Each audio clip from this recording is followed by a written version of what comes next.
lot of what we try to share with you on things that we pay attention to that you might find value in. Some of it emanates from the Council of Michigan Foundations. Now, here's the exciting part. The Council of Michigan Foundations is actually the envy of the country among foundations.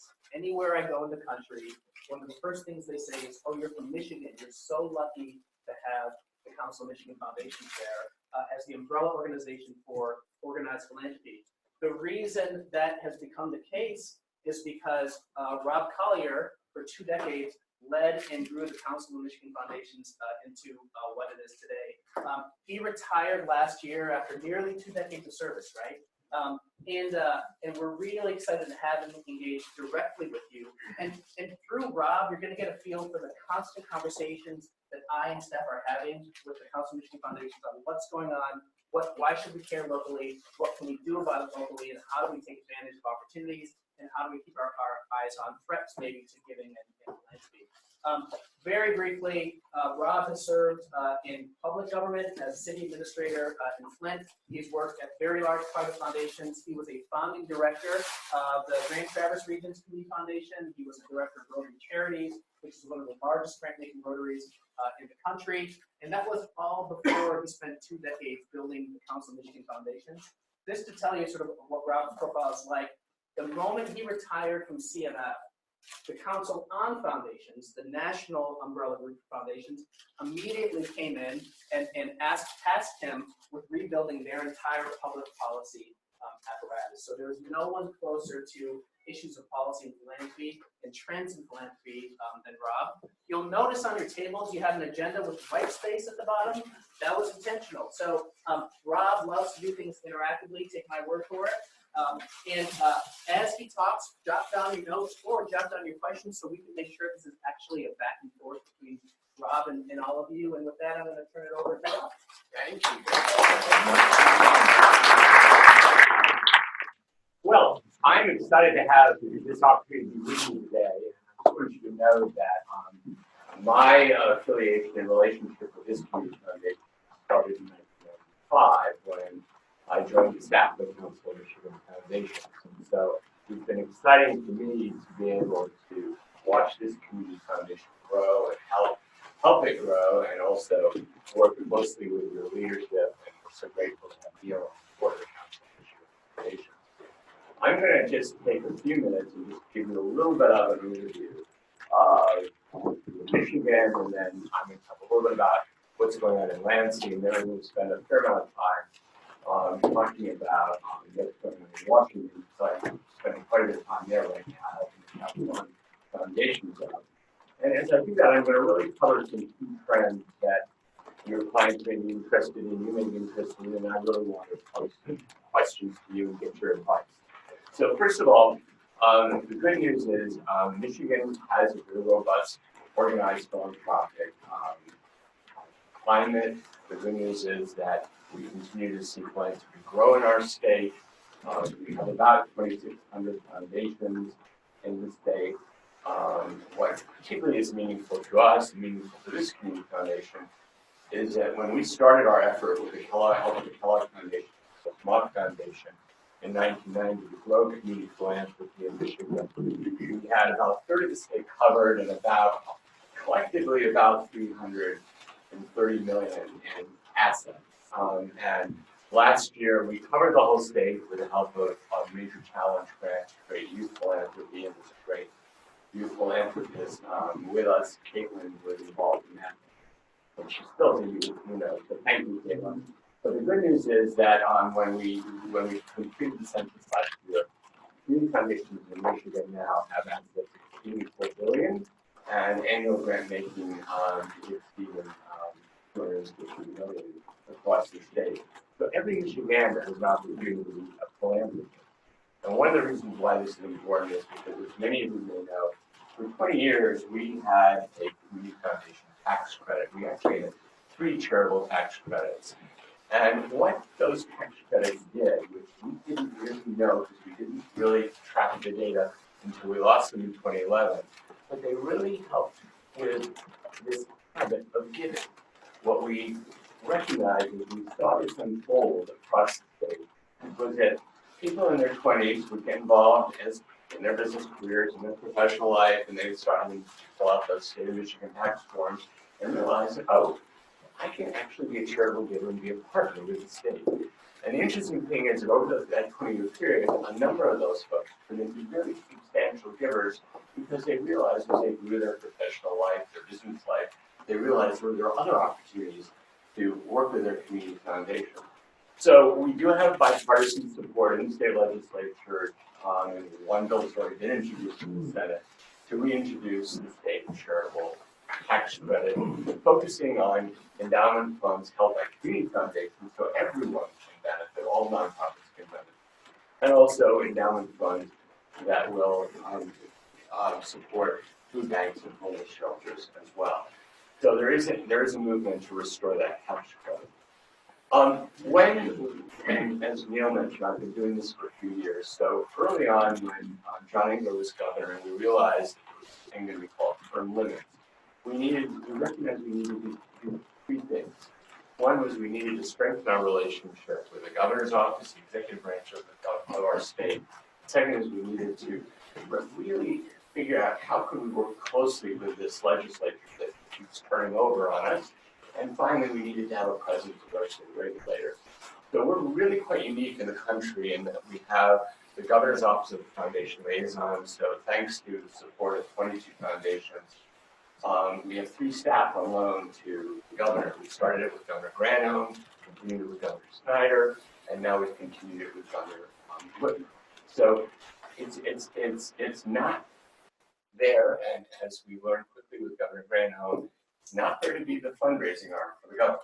Okay, it's very much there to promote partnerships. And the good news is that there are countless examples across the state where philanthropy, by being an effective partner with state government, has really made some amazing things happen in our state. And just one example I'll mention, that is a fond example, is the Double Food Month program we started here in Ann Arbor with Orange Hesterman and the Food Network. So we have that presence, and we also have the nonprofit caucus with the state legislature, so we can work bipartisan, bicameral. And then finally, we're one of only 4 states in the country that has a nonprofit council to the charitable trust section of the Office of the Attorney General. So we have an infrastructure in Michigan that really helps promote giving and helps promote a strong, robust nonprofit sector, because it's so important when you think that in Michigan alone, nonprofits employ about 470,000 Michiganders. 1 of every 10 Michiganders works for a nonprofit. So we're working with closely with Governor Whitmer. We're working closely with the new legislature, and it's always exciting when they turn over, because you realize, oh, we've got some folks who actually have worked in nonprofits in the legislature now who can help us and be advocates for us. And we're working closely with our new Attorney General. But the interesting thing is that while we've got this great infrastructure, and the good news is that last year charitable giving did go up. It went up nationally, it went up about 1.2%. But it didn't keep pace with inflation. And what's more concerning for all of us is that the number of charitable givers actually went down and has been dropping. And with the advent of, I'll switch over to Washington for a moment, with the advent of the launch of the Tax Reform Act of 2017, what we're seeing is fewer folks are giving. Those at the top end can give a lot, but fewer folks are giving. So one of the dilemmas that we have is, how do we, promote charitable giving? How do we promote and make sure people realize that it's part of our DNA? Because of Michigan's robust philanthropic structure, we've actually been fortunate to work with philanthropy in 18 countries, and we've had guests from all over the place. Even though Mr. Putin kicked all of us out of Russia, the good news is that we have 3 community foundations in Russia that continue to flourish, and each one of them has youth philanthropy committees too, or YACs, or whatever they call them. But the interesting dilemma is if charitable giving is part of our DNA, how do we, and how do all of you as advisors, and in your key networks in this county and in this region, how do we talk about it with folks to make sure they realize how important it is? Because what we're anticipating, and the numbers are still, we've got a lot of research going on, but what we're anticipating is that we're going to see another drop in giving as a result of, when everyone's doing their taxes now, and next year it's going to be even worse because people are starting to realize that they can't itemize, and that while the standard deduction was doubled, there's a real issue here about how people are going to be doing their charitable giving. So I'm going to chat a little bit more about Washington, but I want to come back to this question of, as you think about your clients and as you think about your network, how can we help promote this wonderful impulse that is part of the American DNA that we all value so much, and that really allows us to have a robust nonprofit sector in our country, here in Michigan in 2011. And that is that people don't give because of tax policy, but tax policy certainly influences how much they give. So what's going on in the Washington front are really two things. One is we have legislation that's been introduced on both sides of the aisle, which is good, to put in place an above-the-line universal charitable deduction. And the challenge, however, is that to do it is a very expensive proposition, and it would really have a remarkable impact on what is already a federal debt that's out of control. So the chances of us getting this thing through are not good right now because of some of the other pressing issues, like a certain southern border that we're all concerned about as well. So Senator Stabenow called me up a year ago, December, when they were doing the sausage making and putting together in 51 days the Tax Reform Act of 2017, and said, Rob, would you, in Michigan, you guys have done some very good thinking about, charitable giving. Would you find someone who can look at some other options? And so the second page that you have at your places is an executive summary of those pieces here. I just wanted to spend a lot of time going into these three, but just to know that this is going on. And I know that Michigan had this charitable tax credit, 3 of them for 20 years. And I'd like to really have you guys look at what would happen if instead of a universal charitable deduction, we have a national charitable tax credit. And would that help split giving?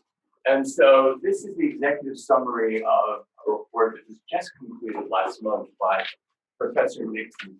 And as a good Michigander, I called Joel Slumrod up here at the University of Michigan and said, Joel, I said, you must have a student or an alum who is concerned about this. And he said, Rob, I do.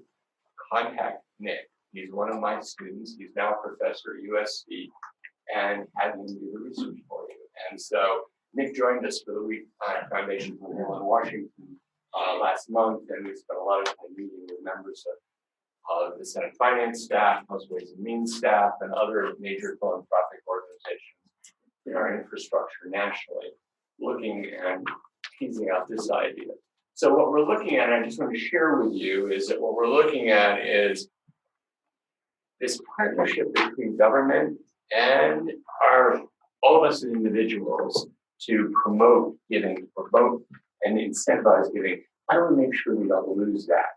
Because as you all know, when they did pass the 2017 Tax Reform Act, the number of Americans who itemize is dropping from about 33% to about 5%, if that. And so that change is anticipated to result in an annual loss of about up to $20 billion in charitable giving, and it could cost anywhere from I had an economist at George Mason University work on this. It could cost a loss of about 200,000 jobs as well annually. So what we've got to figure out is what's the right formula and how do we talk? I mean, we've got a good good news is we've got a congressional delegation in Michigan who was very supportive.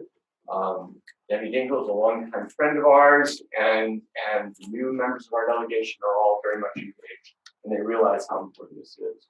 So that's my second message, and my second question is, how do we, anything is fair game, and you all are brilliant people because you're here today and you're supporting this fabulous community foundation. Think about if you had a client and who needed a nudge, needed to realize there's a wonderful partnership here. What would you recommend to them or recommend to me and members of Congress that this would be a giving tool that would help incentivize more giving? The third bullet on my agenda today is millennials and the internet. And I'm not a millennial, as you can all tell, but we're having great fun with our millennials and trying to figure out how do we really tap this young talent in the best way possible, because they, in fact, want to be engaged. Impact is a critical part of their vocabulary. And how do we really make this work?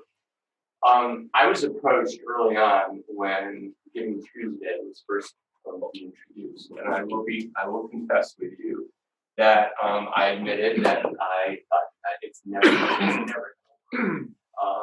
but now it is, the second most important giving day in America. It's amazing how, Giving Tuesday is taken off. And when you look at the use of social media and online funding platforms, clearly for us that are focused on communities, that are focused on place, there's got to be a marriage here. There's got to be a blending of activity. One of the things that is in my, I just was asked to resign so my successor can take my position, but for the last 6 years I've been on the board of Michigan Economic Development Corporation, MEDC, and it's been fascinating to be on that board, and that's the board that's responsible for the Michigan campaign, a whole lot of economic development strategies. But the interesting thing, one of the most successful things in MEDC has been the campaign with patronicity to do online funding in local communities across the state. And it's been amazing to see folks respond to those challenges, to those matching grants from MEDC. So I pose this as my third question to you. As you work with millennials, as you are millennials, as you network with millennials, how do we make sure that they're engaged and that they see that they can have an impact here? Now, one way in which folks are already transforming, as Neil and Steve here know, is in 2008, there was this other wonderful phrase that was introduced to my vocabulary called impact investment. Everyone said, oh, it'll go away. It's just a fad, it's not going to stick around. Well, the interesting thing is impact investing is here to stay. It's taken on a whole life of its own. And in the Tax Reform Act of 2017, there was one nugget of gold that was offered to all of us, and that was this new category of what are called opportunity zones and OZ funds. And so we're engaged, and the reason why I tie this back to millennials is because Fidelity, which Fidelity Charitable has their own Fidelity. You all probably know who they are. Fidelity Charitable is now the largest charity in America, thanks to this concept of donor invest funds. But the interesting thing they did was they surveyed all of their donors, all of their clients. And impact investing for folks 40 years and under, 75% of them put it at the top of the list as a high priority. For those in my age cohort, which is a little older, that number dropped to about 35%, which is fascinating. It dropped more than half. So the question is, as we think about our community capital, as we think about our philanthropic capital, how do we really take advantage of this as a way of communicating with millennials? So that's the third question that I wanted to pose to you. And I'm going to come back to these questions. I'm not letting you guys off the hook. I have 2 more bullets I have to talk about. Caitlin, do I still have a few more minutes? Okay. So, interesting challenge on this next bullet. A really interesting challenge. And that is, how do we balance our clients, our donors' wishes to privacy, anonymity, with the push for transparency that's happening? And it's really, I can tell you that in all the conversations I'm engaged in right now with Washington, this thing keeps surfacing as a major issue, and one that we have to be alert to, because it's got to be a balance here that we can all live with. You know, clearly you've all heard about this most recent craziness with the college admissions scandal that's been going on, and that's raised the New York Attorney General's investigation. Trump Foundation was raised as well, and right now we have legislation that's pending in the state of California, where they would actually require that all donors be identified if they're making charitable giving at a period. And so the question I pose to you is, as we think about this balancing act between, we want to be accountable, we want to let people know what's happening. How far do we go in terms of protecting our clients' anonymity, their privacy, but also letting them know that, we've got to be accountable for these charitable gifts, because they're no longer theirs, they are the community's. So I just share that with you as the fourth question I want to pose, is how do we deal with this balancing act between privacy and transparency? And there are folks and policymakers in Lansing, as well as in Washington, as well as in other states, who really are very concerned about it. And we have to make sure that we don't end up with legislation that completely undoes the charitable sector and the charitable impulse to do charitable giving, but we also have to respond. The last bullet I just wanted to mention to you, and you may not be familiar with all of this, so I'm just going to give you a quick snapshot. I told you there was a golden nugget, the opportunity zones in the Tax Reform Act of 2017. Last week, the House Ways and Means Committee, which used to be chaired by a Republican last session, Brady out of Texas, now it's chaired by Representative Neal out of a Democrat from the Berkshires of New Hampshire, of Massachusetts. And last week they held their first in what will be a series of hearings, and Congressman Dan Philby from Michigan is now on the Ways and Means Committee, which we're very pleased with. So last week they held their first committee hearing to really look at the Tax Reform Act of 2017 with a subtitle of Who Was Left Out? Well, the interesting dilemma was the charitable sector wasn't left out. We were put into it in ways that we had no idea that was going to take place or that was going to happen.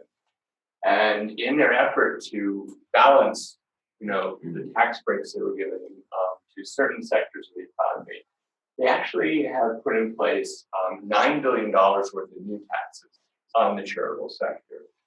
And there are three of them that I'll just touch base on and let you know, because this is a concern when when clients get messages. It's like, okay, what is my charitable money really going to be used for? How can I really explain what these tax changes are? So the three that I'm just going to focus on, all focus on the issue of unrelated business income, or UBIT. And the first one, which is the one that when I met with Chairman Brady last fall when he was in Detroit for a fundraiser, he was quite incredulous when he realized what he'd done, because they frankly moved so fast they didn't know they were going to do this. But the first one is there's now a UBIT tax, unrelated business income tax on any nonprofit and any faith-based institution. So you're talking the church community now, and religious community as well, that provides parking or transportation-related benefits to its employees. So it's not a tax on the employees, it's a tax on the nonprofit or the church that provides that benefit. So just to give you one example, we just supported a national survey which indicates that most nonprofits are going to be paying, on average, about $11,000 a year in this new tax. And it's going to they're also going to pay about $1,500 to their CPAs and accounting services to actually file the 990T, because most nonprofits have never seen a 990T, let alone know what it is. And for the whole faith-based community, it's a whole new experience, to put it mildly.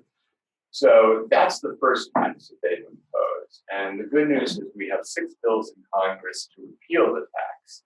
The Republicans actually admit that they made a mistake, which is good news, that when anyone in Congress admits that, well, we didn't quite think that one through. The bad news is the Democrats, are not going to let them, say, oh, good, you made a mistake, let's correct it. No. They want to pound the flesh. So we're hopeful that we can get that one repealed quickly, because we have nonprofits filing their due tax payments.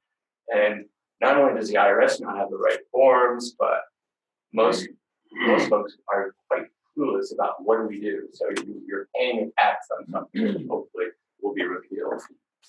The second tax that they imposed, which was an interesting tax, was there was a desire by certain senators to go after high-flying college coaches. And so it's the tax on salary benefits. And the top 5 employees of any nonprofit institution, which would include, particularly universities and colleges and medical institutions, but we got that one corrected, fortunately. But the bottom line is that if you're paying over $1 million in accumulated benefits, which includes deferred comp and all of the other compensation, you're paying a tax on that of about 21% on that overage over $1 million. And so that's a new tax as well. And what they didn't realize was that, and this all goes back to, give you the third tax in just a moment, but it all goes back to the issue of what really is needed in the nonprofit community, whether we're talking about medical institutions, whether we're talking about universities, whether we're talking about neighborhoods, community centers, is we need talent. We don't need distractions, that are going to drive people away from working in the nonprofit sector. We need talent. And both of these taxes, both the parking and transportation tax and the salary tax, are both actually deterrents to helping us keep talent and attract talent to our sector. And then the last taxes, and my last bullet, is higher education endowment challenges. Senator Grassley was very vocal about his absolute disdain for Harvard University and their endowment fund. And in the last Congress, he found an ally, which was quite unfortunate, in that he found Representative Reed from upstate New York, who didn't have a disdain for Harvard, but really hates Cornell with a passion. And so, what we ended up with as a result of this unholy alliance is a tax on endowment, which we've never seen before. And the good news is that the tax is limited to private colleges and private universities that have a certain formula. Their endowment has to be worth at least $500,000 per student. So it doesn't affect, for example, the University of Michigan. It doesn't affect the only institution in our state that was impacted by this, but because of certain political connections, got waived, is Hillsdale College, which you may be familiar with, is got close support of a certain family that is very closely to this administration. The interesting element about that tax was that they hadn't quite done their homework. And you may know that Senator McConnell comes from the great state of Kentucky. And there's a very famous college, private college in the state of Kentucky, that actually provides free tuition for all of its students because it's endowment, and it's called Berea. And so no one in the senator's staff knew that Berea was going to get caught up in this thing. And so when the Tax Reform Act was passed on December 22nd, signed into law by the president, people started reading the fine print. And in January, the phone lines started going off the hook in Kentucky when they realized that around the country, Korea is really recognized as a national institution. And so the first change that was made to the Tax Reform Act of 2017 was to get Korea out of the formula as well. Surprise, surprise. So I share that with you because of three elements. One is you need to know what's going on in Washington. You need to know what's going on in Lansing. You also need to know how valuable you are to not only this community foundation, but to our nonprofit community here in Washington County and in our state, because this nonprofit sector that we so dearly love is so important to the vitality of Michigan. When you think about all of the services and the good work that you and your team do here in Taylor, it's just number. So I'm going to stop there, and we have a few minutes for some questions. So I want to go back and I pose questions to you, but I also recognize you may have a question of me. So Caitlin, should I open up to questions, and then I'll go back and see if no one has a question? Let's talk about one of these. Anyone have any questions for me? I can talk until the cows come home, but I'm told we're all leaving here shortly. Rob. So you mentioned that the number of people giving went down. What is that data from? Yeah, the IRS, and there was actually a major headline that was titled "Where Are All the Governors Gone?" And what we're seeing is particularly a reduction of giving by the middle class. I mean, the 1.2% increase was largely responsible for the highest net worth individuals in the country giving more because they needed to give more. But yeah, I can.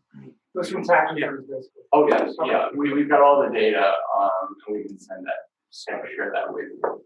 And Rob, if I remember correctly, all households of 100,000 of filed income or less all dropped in their giving, correct? Categorically from across the board. Yeah. Yes. What sort of experience has there been with the qualified charitable distributions coming out of required minimum distributions? The good news is that they, in doing the Tax Reform Act of 2017, they let the IRA charitable rollover alone, and we're very grateful for that because we had played a large role. In fact, as Neil knows, we had one of our members every Monday morning. She met with Congressman Dave Camp from Midland at the fitness club in Midland before he got on the plane to go back to Washington. So we played a huge role in getting the IRA charitable rollover done. So the good news is that it's permanent. It's still there. They haven't messed around with it. There are some technical issues that we're working to trying to work with Treasury, but one of the challenges we had in dealing with Treasury, and I've been working with Treasury now for 8 years very closely, is they didn't fill certain jobs, so the civil servants and Treasury don't have anyone to talk to above them, and it's really hard to get changes made. But we're trying to get some adjustments made and helping make it easier for folks to tap that required distribution. The interesting thing is that while the law allows up to $100,000, I can tell you that the national research that we've done and we've supported would indicate that the average IRA distribution, charitable distribution, is running at about $18,000. And what we've learned from talking to some advisors is that, and this is part of our challenge and message and how you all can help us, but clients will say, I don't have $100,000 for my IRA. Well, that's just the top dollar. Whatever you want to give, use that IRA as a giving tool. So we realized that we have to do better. But we did a national survey and found that the average gift was coming in about $18,000. And I don't know if that answers the question, but thank you, Ron. Other questions, comments? Yes. I have an associated question with the qualified charitable distribution. Are you aware of any lobbying efforts to make the tax reporting better so that they don't get missed on the returns? Yes, yeah, we are trying, and I met with Treasury last month when I was in Washington, and we brought that issue up. And you know, it's one of those situations, well, of course we need to improve this, and you know, it's on their list. And It works in their favor. We've actually helped them in that way and showed them. And I actually have a team of lawyers, and some of you know Rob Collier from his work with the Community Foundation from Southeast Michigan, now at Clark Hill, and he's worked with me on this. And so we have met with Treasury, and we have shown them the benefits of doing this. And it's just capacity, you know. You know, it's going to be interesting to see, but yes, we're working on it. Other issues? Yes, go ahead. If Giving Tuesday is the second most giving day, what's one? Well, as of this year, it still is December 31. But that's changed. Okay, we expect that in 2019 and 2020, Giving Tuesday will become the biggest giving day in America. Yeah, because people are, you know, we're going through that kind of 2-year transition in giving, and what we're seeing is a dramatic change. What we've seen really 3 things happen as a result of immediately happen as a result of the Tax Reform Act. One is people are realizing that they can't wait till December, so we're seeing a dramatic increase in monthly giving. Opportunities to just be a monthly giver instead of wait till the end of the year. And that strategy is actually working. The initial evidence would indicate that strategy is working. So that's one development we're seeing. The second development we're seeing, which is an interesting development and which would impact this community foundation as well as others, is we're seeing, it's called bunching. We're seeing a lot of donors who are realizing that, okay, if I give 50 grand this year, put it in my donor advised fund or put it, you know, in some type of distribution, get me up to where I can take advantage of the itemization opportunity. And then they will write checks on that for the next 3 years, and I'll do it every 3 years. And we've seen that unfold as a second strategy. The third strategy is that we're continuing to see giving, and Neil's much better with numbers than I am, but giving on online giving went up exponentially. You know, it's like, I want to say what it was like up. You know, I don't know the number. I said it was up like total giving was up like 1.2%. Online giving was up like 7%. I mean, it was exponentially higher. So more and more people are doing. I think, you know, the other problem, and let me just share one other. I'll mention real quick, Rob. So the Ann Arbor area is one of the top 10 most highest participation rates in online giving in the country, actually. So it's particularly salient to our community. Exactly. But I just mentioned the other interesting dynamic going on right now, because of, and this is fueled in part by the Millennials and impact investing, but in part by Silicon Valley and the tech entrepreneurs out there. But what we're seeing is that we're seeing, you know, the word charitable is actually being questioned. We're seeing, you know, the 501c3 structure that we've used for years, and you know, interestingly enough, 2017 was the 100th anniversary of the charitable deduction in federal tax policy. But what we're seeing is new workarounds and new forms of what we would call charitable giving outside of that structure. And so one of the things that, and Cedric Rutner, who's obviously from this town, is very, I know a number of you know Cedric, he's involved in a national work group that is exploring the issue of, well, they've created the Generosity Commission. And their thesis is that, you know, to deal with this aspect of fewer people giving, how do we perhaps remessage it and tap people's generous impulse? Because interesting enough, we've got more opportunities to give than ever, but fewer people are giving. So we've got to figure out how to rebalance this. 4 minutes to go. What else, Caitlin?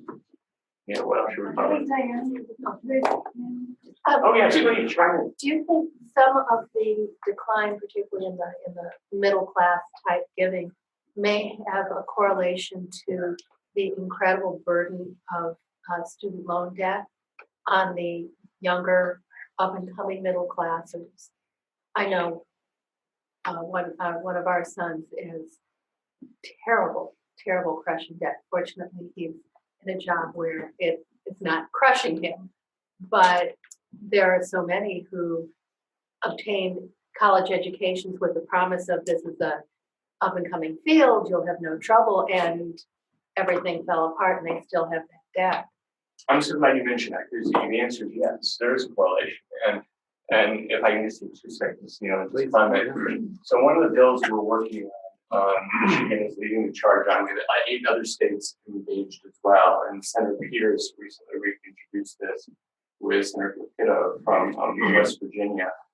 And this really addresses, and it goes back to that issue of we've got to have, and I can tell you in my tenure on the MEDC board, we've got jobs we can't fill in this state. We've got to retain and attract talent.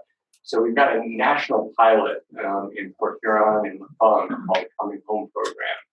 And the deal that we're working on, which would impact your clients as well as others and addresses this issue, is Michigan Community Foundations last year gave out about $18 million in scholarships to send kids off to advanced education of some type. Great number. But donors are now asking, why aren't they coming home? Why aren't they coming back to Michigan?